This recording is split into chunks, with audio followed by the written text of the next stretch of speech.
李生你好，歡迎嚟到多謝你嘅功夫哲學呢度分享我嘅武術新，可以講多啲咩？我相信武術應該係流動嘅，唔係固定嘅形式。冇錯，要林魔祖嘅截拳道理念啊！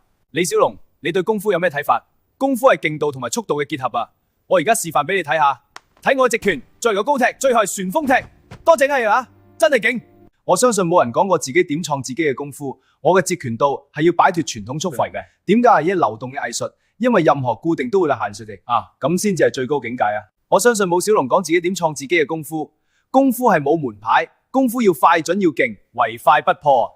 係啊，功夫唔係固定嘅，係要靈活應變。我嘅方式點樣表達？可以講多啲咩？就係話我可以話事做自己嘅主人。咁你點睇生活？要似水咁流動。李小龍，你今日點解咁精神？我練咗功夫，成日都有勁，真係可以露兩手睇下。哈！完成。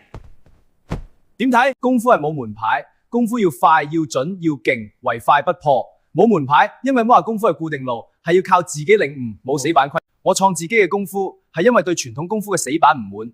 我想將功夫變成流動嘅表達，因為生命係流動嘅，固定招式會局限你，點係好游動。我相信冇小龍講自己點創，拳要勁，腳要快為之功夫，咁即係話練到拳勁腳快就都係功夫，明白？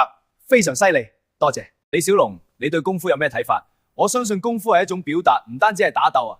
冇問題，我而家打俾你睇。嘿，哈！我點創自己嘅功夫？功夫就係話拳要勁，腳要快。冇錯，拳要勁，腳要快，咁先至係功夫，明白？